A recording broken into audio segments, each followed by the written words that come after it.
Hello students, this is Gayatri. Welcome back to another video of class 10 maths. और आज हम करेंगे मैथ्स की वर्कशीट नंबर 90।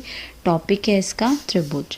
तो इसमें हम देखेंगे सबसे पहले समरूप त्रिभुज क्या होते हैं। सभी सर्वांगसम त्रिभुज समरूप होते हैं, जबकि सभी समरूप त्रिभुजों का सर्वांगसम होना आवश्यक नहीं है। समरूप त्रिभुज मतलब जो आकृति हमें देखने में एक जैसी लगती है उनको हम समरूप बोलते हैं। जैसे कि किसी भी मान के अगर हम कोई भी वर्ग लेते हैं तो वो सब क्या है, समरूप है। चाहे वो 2 सेंटीमीटर भुजा वाला वर्ग हो, चाहे वो 4 सेंटीमीटर वाला भुजा वाला वर्ग हो। इसी तरह से सभी आयत जो है वो भी समरूप है। सभी बाहु त्रिभुज जो है वो भी समरूप होते हैं। सभी सर्वांगसम त्रिभुज समरूप हो सकते हैं, मगर सभी समरूप त्रिभुज जो है वो सर्वांगसम होना उनका आवश्यक नहीं है। अब 2 त्रिभुज समरूप होते हैं यदि क्या क्या कंडीशन होनी चाहिए। संगत कोण समान हो और जो संगत भुजाएं हैं उनका अनुपात क्या हो, समान हो। तो वो त्रिभुज कैसे होते हैं, समरूप होते हैं। अब समरूपता की जो कसौटियां हमने पढ़ी थी वो क्या क्या है। भुजा कोण भुजा यानी SAS, भुजा भुजा भुजा यानी अगर तीनों भुजाएं जो है वो बराबर हैं दोनों त्रिभुज की तो वो भी क्या होते हैं, समरूप त्रिभुज होते हैं। इसी तरह से एंगल एंगल एंगल। तो ये 3 क्या है, समरूपता की कसौटियां हैं जिन के बेसिस पे हम कह सकते हैं कि जो त्रिभुज हैं वो कैसे हैं, समरूप हैं। और प्रमेय जो हमने चैप्टर त्रिभुज में चैप्टर 6 में हमने पढ़ी है वो कौन कौन सी थी। एक तो है आधारभूत समानुपातिकता प्रमेय और दूसरी है पाइथागोरस प्रमेय। अब यहाँ पर हमें क्वेश्चन दिए हुए हैं उनको देख लेते हैं, प्रयास कीजिए में। पहला जो क्वेश्चन हमें यहाँ पर दिया हुआ है वो है प्रत्येक युग्म के लिए 2 भिन्न उदाहरण दीजिए, समरूप आकृतियाँ और असमरूप आकृतियाँ। तो समरूप आकृतियाँ कौन सी आकृतियाँ होती हैं, जो देखने में एक जैसे होते हैं। जैसे कि समबाहु त्रिभुज के जोड़े, यानी जो जितने भी समबाहु त्रिभुज होते हैं वो क्या होते हैं, समरूप होते हैं। इसी तरह से कोई भी मान के हमें माप के अगर वर्ग दिए हुए वर्ग के जोड़े हैं तो वो भी कैसे होंगे, समरूप ही आकृतियाँ होंगी। दूसरा हमें एग्जाम्पल देने हैं, 2 एग्जाम्पल जो कि समरूप नहीं हैं, तो उनके लिए हमें ऐसी आकृतियाँ लेनी है जो कि असमरूप हैं। तो वो क्या क्या आकृतियाँ हो सकती हैं, जैसे कि एक त्रिभुज और एक आयत। त्रिभुज और आयत जो है दोनों ही क्या है, असमरूप है। इसी तरह से एक वृत्त और एक वर्ग भी क्या है, असमरूप आकृति में आता है। अब क्वेश्चन नंबर 2 देखते हैं इसका। क्वेश्चन नंबर 2 में हमें प्रमेय के लिए कथन लिखना है। आधारभूत समानुपातिकता प्रमेय का कथन लिखना है और पाइथागोरस प्रमेय के लिए हमें कथन लिखना है। तो आधारभूत समानुपातिकता जो प्रमेय है उसको हम थेल्स प्रमेय भी कहते हैं। तो एक त्रिभुज की एक भुजा के समांतर खींची गई रेखा अन्य 2 भुजाओं को जिन 2 बिंदुओं पर प्रतिच्छेद करती है वे बिंदु भुजाओं को समान अनुपात में विभाजित करते हैं। तो आधारभूत समानुपातिकता प्रमेय के अनुसार एक त्रिभुज में अगर हम उसकी एक भुजा के समांतर हम कोई दूसरी रेखा इस तरह से खींचते हैं तो ये जिन 2 बिंदुओं पर प्रतिच्छेद करती है वे बिंदु क्या करते हैं, भुजाओं को समान अनुपात में विभाजित करते हैं। यानी कि अगर ये ABC है और ये D और E है तो AD जो है AD/DB बराबर होगा AE बटे EC के, यानी कि जो अनुपात है वो क्या होंगे, बराबर होंगे। तो ये हमारी आधारभूत समानुपातिकता प्रमेय, आधारभूत आनुपातिकता प्रमेय। दूसरी जो प्रमेय हमसे जिसका कथन पूछा है वो है पाइथागोरस थ्योरम। तो पाइथागोरस थ्योरम क्या होती है, एक समकोण त्रिभुज में कर्ण का वर्ग शेष 2 भुजाओं के वर्गों के योग के बराबर होता है। तो समकोण त्रिभुज क्या होता है, ये समकोण त्रिभुज वो त्रिभुज होता है जिसमें कि एक कोण क्या होता है, 90 डिग्री का होता है। तो ये सपोज एक समकोण त्रिभुज हमने यहाँ पे लिया ABC, तो इसमें एंगल B पे हमने इसको 90 डिग्री लिया है। तो पाइथागोरस थ्योरम क्या होती है, पाइथागोरस प्रमेय के अनुसार एक समकोण त्रिभुज में कर्ण का वर्ग। अब यहाँ पर कर्ण क्या है, AC जो है वो कर्ण है, ये कर्ण है हमारा, ये आधार होता है और ये लंब होता है। तो पाइथागोरस प्रमेय के अनुसार कर्ण का अगर हम वर्ग कर दें तो वो किसके बराबर होता है, आधार के वर्ग के और लंब के वर्ग के जोड़ के बराबर होता है।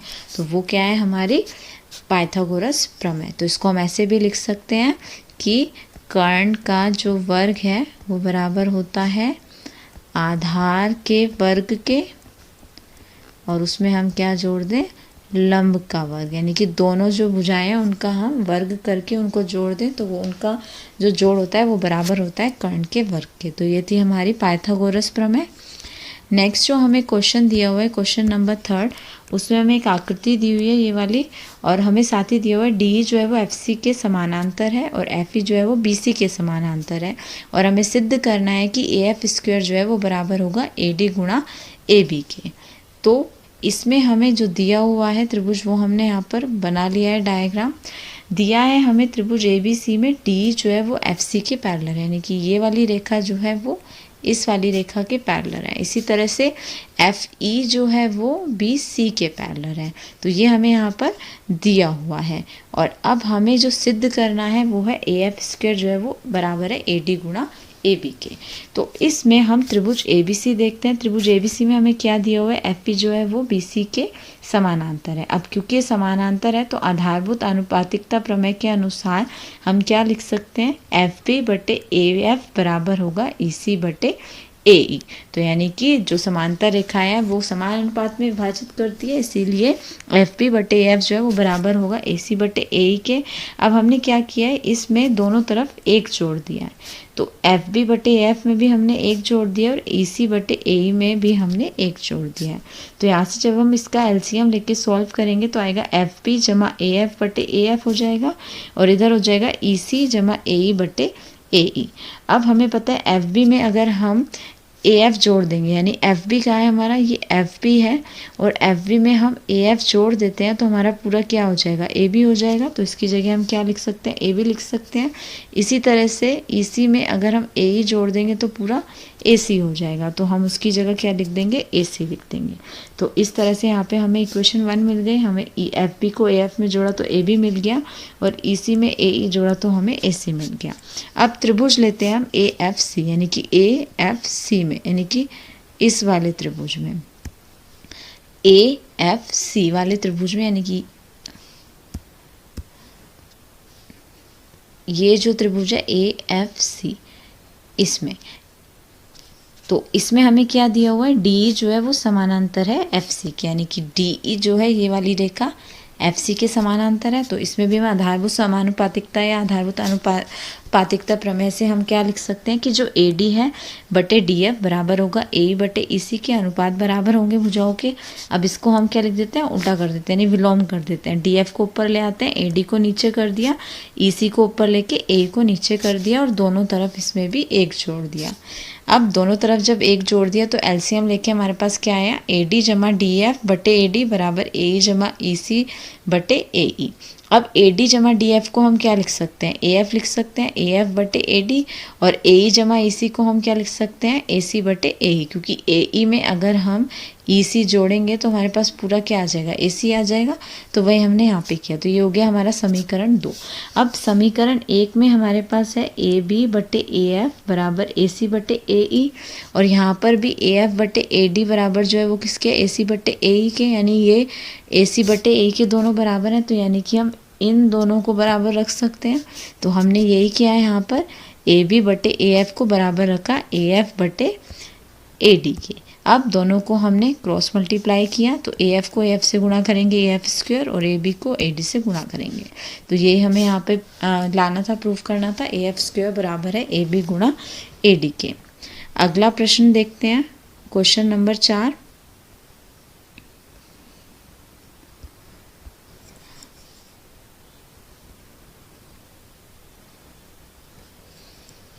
आकृति 2 में एक्स वाई समानांतर है बी सी के, एक्स वाई की लंबाई ज्ञात करनी है। अब ये जो एक्स वाई है ये बी सी के समानांतर है और हमें एक्स वाई की लंबाई ज्ञात करनी है। तो इसको कैसे करेंगे, अब जो हमें यहाँ पर जो दिया है पहले वो लिख लेते हैं। एक्स वाई जो है वो बी सी के समानांतर है, ये दोनों समानांतर हैं। ए एक्स 1 सेंटीमीटर दिया हुआ है हमें, एक्स भी 3 सेंटीमीटर है, बी सी 6 सेंटीमीटर है, एक्स वाई हमें निकालना है। अब हमें पता है त्रिभुज ए एक्स वाई जो है वो त्रिभुज ए बी सी के समरूप है, तो इसलिए जो अनुपात होगा वो बराबर होगा एक्स वाई बटे बी सी बराबर किसके होगा, ए एक्स बटे ए बी के, यानी कि एक्स वाई बटे बी सी और ए एक्स बटे ए बी, ये अनुपात बराबर होगा, हमें पता है। तो अब हम इसमें एक्स वाई तो हमें दिया नहीं हुआ, उसे तो हम ऐसे ही रख लेते हैं। और ये हमें कितना दिया है, बी सी 6 सेंटीमीटर है, ए एक्स कितना है 1 है, और ए बी को हमने क्या लिखा है, ए बी पूरा कितना हो जाएगा, ए से एक्स तक 1 है और एक्स से बी तक 3 है, तो 1 जमा 3 कितना हो गया 4। तो ए बी की जगह हमने 4 रखा। क्रॉस मल्टीप्लाई करेंगे, 4 की गुणा एक्स वाई से करेंगे और 6 की गुणा 1 से करेंगे।